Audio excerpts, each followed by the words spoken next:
오늘은 출애굽기 32장 25절에 35절 본문으로 아침 메시지를 나누겠습니다.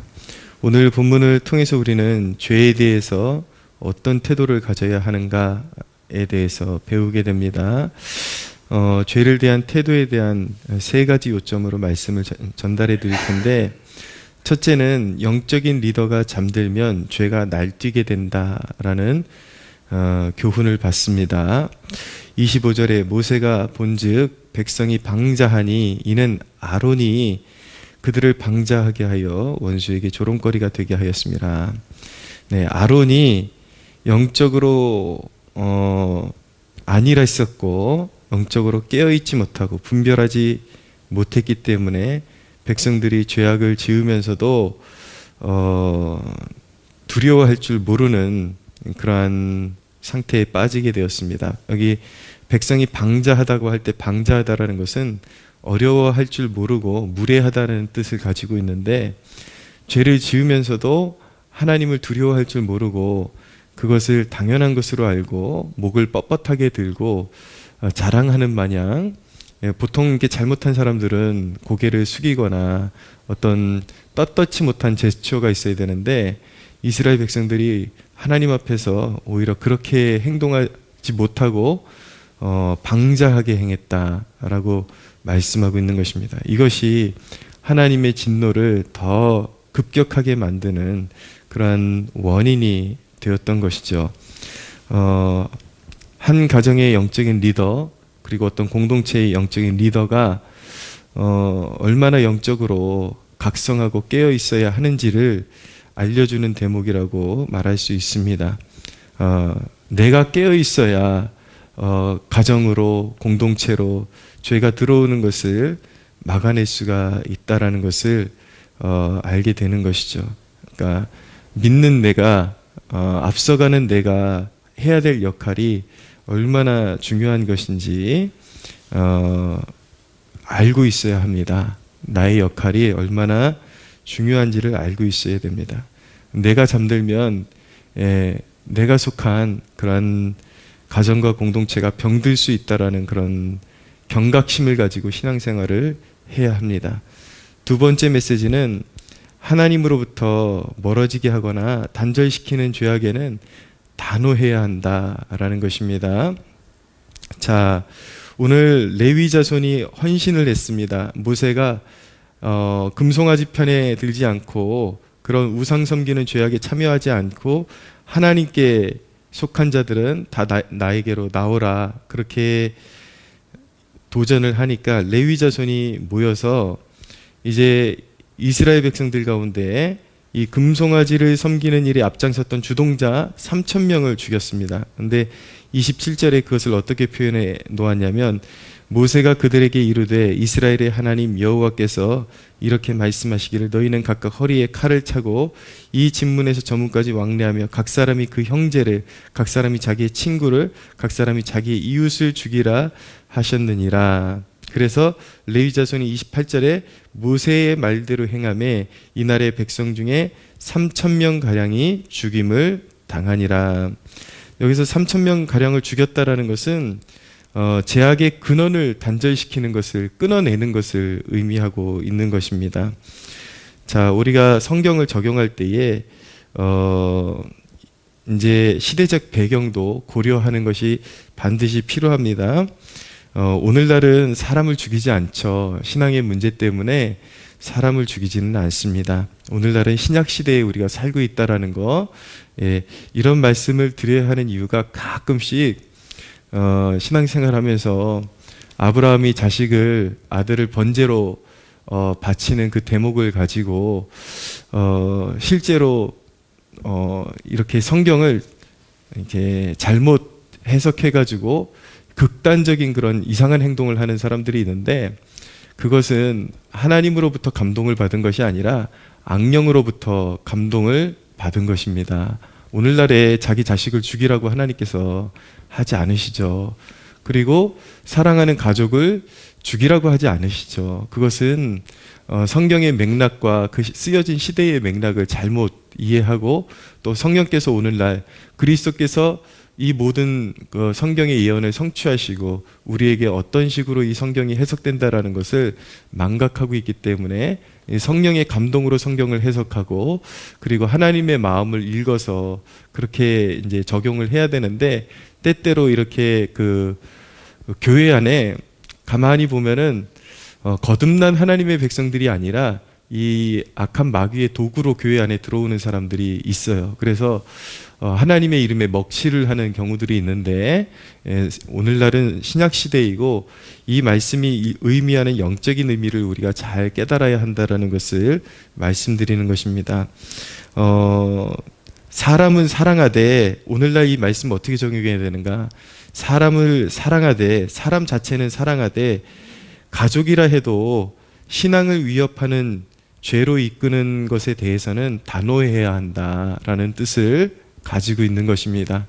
아무리 가족이라 할지라도 하나님께로부터 멀어지게 하거나 죄를 선동해서 짓게 만드는 그런 일들이 있다면 거기에 참여해서는 안 되고, 가족이 아무리 사랑스러워도, 가족을 아무리 사랑해도 그것이 내 신앙과 직결되는 문제라면 그것에 대해서는 단호하게 그 죄를 끊어내야 되고 거절해야 한다라는 것을 말씀하고 있는 것입니다. 마태복음 10장 34절에서 39절에 보면 예수님도 이런 말씀을 하셨는데, 내가 세상에 화평을 주러 온 줄로 생각하지 말라. 화평이 아니요 검을 주러 왔노라.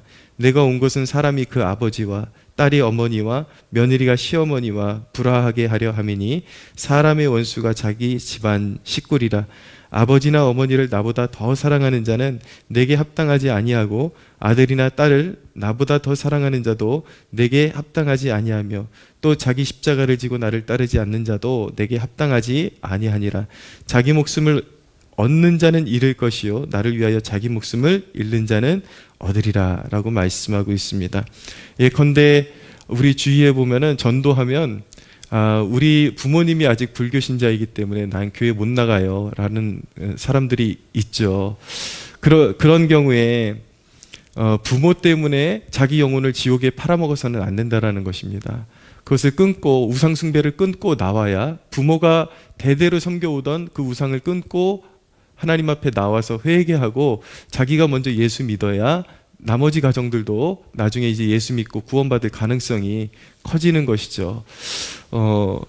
가족이 내가 주일 성수하는 것을 방해하거나 예배 드리는 것을 방해하거나 하나님 앞에 헌신하는 것을 방해한다면 아무리 사랑스러운 가족이라 할지라도 그 죄를 끊어버리고 내가 하나님 앞에 단호하게 결단하고 헌신해야, 그렇게 내가 그 신앙의 중심에 서 있어야 이 가정에 심각한 그런 죄악의 그런 사슬을 끊어버리고 그 가정이 언젠가 하나님 앞에 회개하고 믿음의 가정으로 설 수 있는 가능성이 훨씬 더 커지게 되는 것이죠. 근데 내가 잔정에 그런 휩쓸려서 가족이라는 이름 때문에 그냥 휩쓸려 가지고 우상 숭배하고 제사 지내고 그리고 그런 죄악에 동참하고 이렇게 해버리면은 그 가정에 그런 믿음의 축복이 끊어져 버리게 되는 것입니다. 그러니까 항상 죄 앞에서는 아무리 사랑스러운 사람이라 할지라도 그 죄악의 사슬을 내가 먼저 하나님 앞에 부름받은 존재라면 끊어버릴 수 있어야 된다라는 것이죠. 그래서 우리가 신앙을 할 때 태도는 이 악의 흐름을 끊어버리는 레위 지파가 되어야 하는 것입니다. 하나님께서 나를 그런 역할로 부르셨다.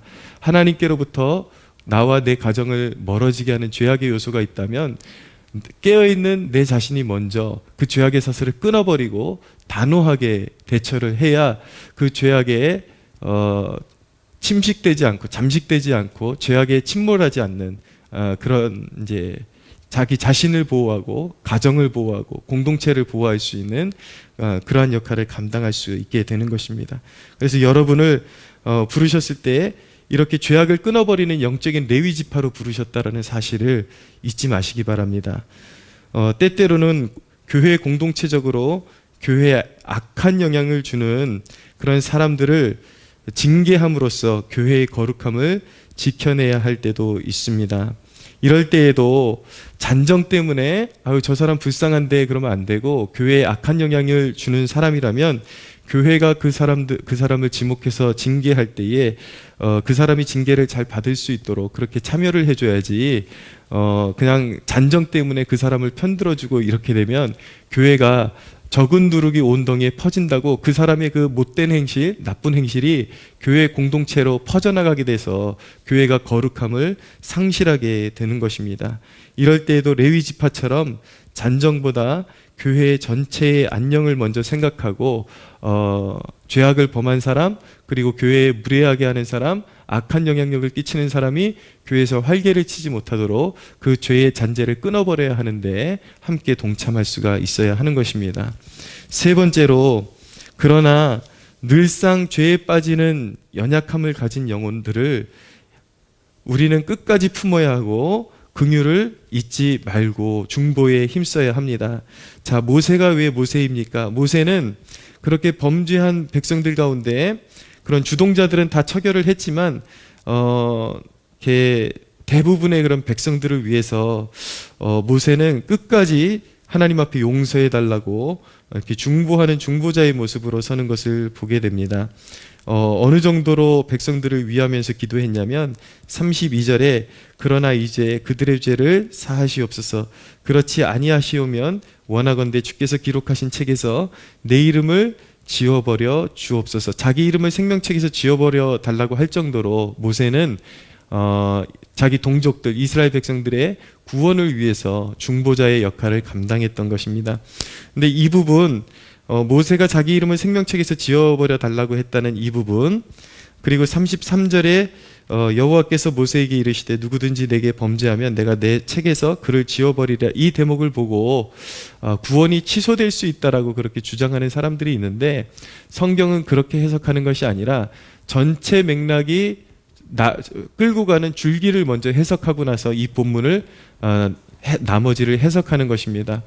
오늘 아침에는 이 본문에 대해서 주로 설명할 수 있는 시간적인 여유가 없기 때문에 그냥 그런 본문이 아니다 정도만 짚고 넘어갈 텐데, 이 맥락에서 이 맥락을 이해하는 것이 중요합니다. 모세는 자기의 생명을 하나님 앞에 내려놓을 만큼 이스라엘 백성들을 위해서 그렇게 기도하는 대목이고, 33절은 오늘날 시대에 예수 그리스도의 복음으로 거듭난 백성이 구원에서 탈락할 수 있다라는 본문이 아니라 모세에게 말씀하시기를 하나님은 이유 없이 사람을 징벌하지 아니하시고 징벌한 죄를 범한 그 대상에게만 하나님은 벌을 내리신다라는 표현을 이렇게 하고 있는 것입니다.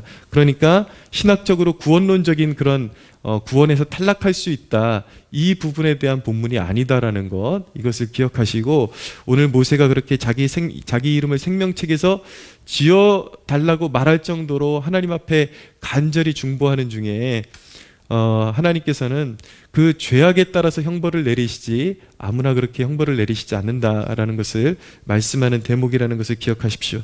그러나 분명한 것은 모세는 그런 간절함을 가지고 백성들의 구원을 갈망했다라는 것, 이 대목이 바로 우리가 본받아야 할 대목인 것입니다. 단순히 단호함만 가지고 가정에도 국가에도 구원이 임하지 않습니다.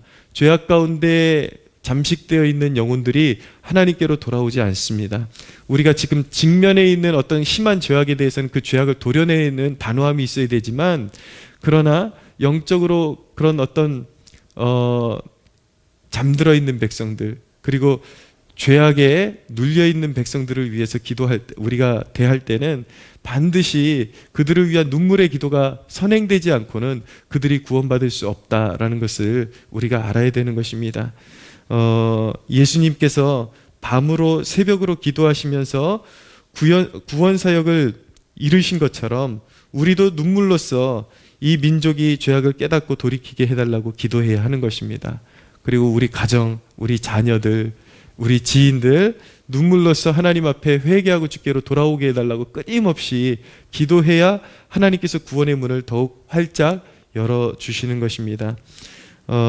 여러분, 우리가 정말 하나님 앞에 엎드려서 우리 성도들 또한 우리 교회를 위해서 기도할 때에도 우리가 가지고 있는 세속성을 좀 더 벗어버리고 더 많이 벗어버리고 회개하고 주님께만 헌신하게 해달라고 기도해야 될 그런 중보의 사명이 우리에게 있음을 믿고 기도의 자리에 나와 있는 우리가 정말 하나님 앞에 레위 지파처럼 헌신할 때에 하나님께서 우리의 삶에 있는 죄악들, 우리 교회에 있는 세속성들을 제하시고 하나님께서 그런 심한 세속성 가운데 잠들어 있는 백성들을 깨우시고 그들에게 더 큰 은혜를 부어주신다는 것을 우리가 믿음을 가지고 매번 우리가 기도의 자리에서 하나님 앞에 더 간절히 기도하는 그런 중보자로 잘 서게 되는 그런 축복을 저와 여러분들이 모두 받아 누리시기를 예수님의 이름으로 축복합니다.